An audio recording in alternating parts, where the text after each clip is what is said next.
Ô Ricardo, a gente não pode deixar de falar sobre o pacote de ajuste fiscal de Fernando Haddad, que vai ser apresentado hoje, e as expectativas em torno disso. O que a gente pode trazer sobre isso, hein?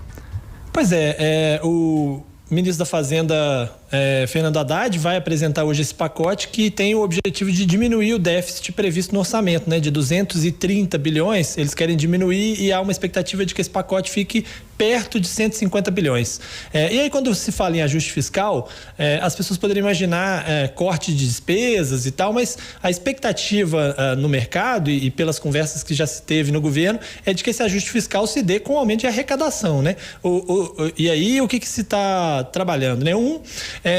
A tentativa da União de passar a ganhar mais nas disputas que acontecem lá no CARF, que é o tribunal que julga aí grandes litígios, né? Pessoas que têm empresas que têm grandes dívidas com a União e que geralmente vinham ganhando mais do que perdendo, né? Porque tinha acabado o chamado voto de qualidade, que é quando empata, a vitória é da União. Isso tinha acabado em 2020 e há a expectativa de retomar isso. Então, com isso, o governo espera arrecadar um pouco mais com essa cobrança de dívidas de empresas que estão devendo aí grandes fortunas para o governo, bilhões para o governo. E também há expectativa de fim de desonerações de PIS e COFINS em alguns setores. Uma das expectativas, ninguém sabe se vai de fato estar no pacote, é a questão dos combustíveis, né? Que foi prorrogado aí a desoneração do PIS e do COFINS por mais 2 meses, mas pode ser que a partir do 3º mês do ano e até o fim do ano essa desoneração acabe. O que na prática significa aumento de impostos, né?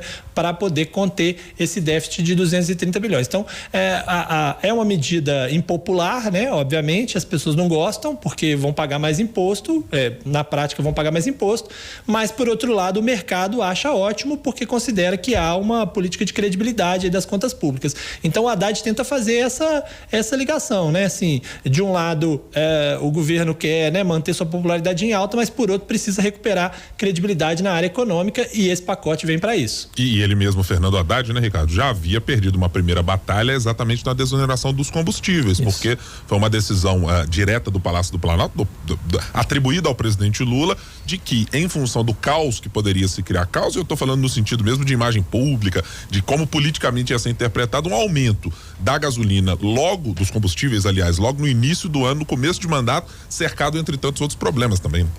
Exatamente, por isso esses 2 primeiros meses aí foi considerado uma derrota do Haddad. O mercado no momento não gostou, mas agora com essa possibilidade de que seja retomado adiante, a Bolsa vem subindo dia após dia, né? 6 altas seguidas da Bolsa de Valores, com a expectativa de que o governo tenha uma política fiscal um pouco mais firme, né? Mas certamente isso gera muita polêmica e certamente vai gerar um aumento de combustível lá na frente. Se vai se resolver de outra forma, com fundo de estabilização, com uma interferência direta nos preços praticados pela Petrobras, para poder, por outro lado, compensar esse aumento de combustível, a gente ainda não sabe. Pode ser que a gente veja isso mais adiante, mas certamente é uma fonte de debates e uma fonte de insatisfação da população com o governo, né?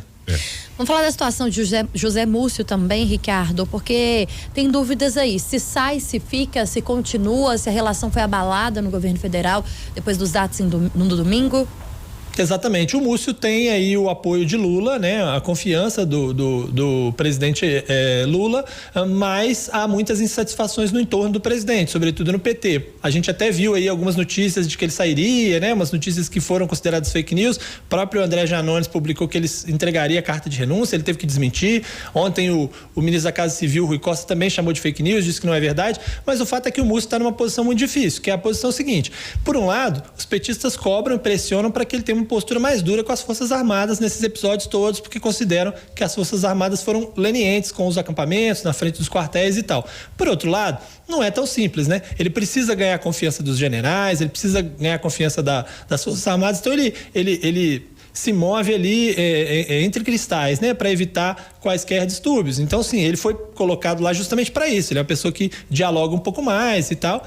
Então, ele sumiu de algumas entrevistas, mas nos bastidores ele tem tentado fazer essa costura, né? Essas reuniões, ontem mesmo ele fez uma reunião dos comandos militares com o ministro da Justiça, Flávio Dino, para tentar parar essas arestas. A função dele nesse momento é fazer com que o presidente se aproxime um pouco mais das Forças Armadas, que é o grande desafio nesse início de governo até agora, né? E enquanto enquanto o Flávio Dino tem uma postura mais dura, a AGU tem uma postura mais dura, indo com ações, partindo para cima no âmbito da justiça. Então essa é a situação do Zé Múcio. Ele está no meio do caminho, sofre pressões, sofre fritura por parte do PT, mas nesse momento tem confiança do presidente, que sabe que o papel dele não é o papel de partir para cima das Forças Armadas, mas de tentar um diálogo com os militares. Nada mais lulista do que essa tentativa de equilíbrio de forças, sejam elas antagônicas ou mais próximas, né, Ricardo? Parece ser exatamente o espaço onde o presidente Luiz Inácio Lula da Silva tem mais habilidade de trabalhar, né?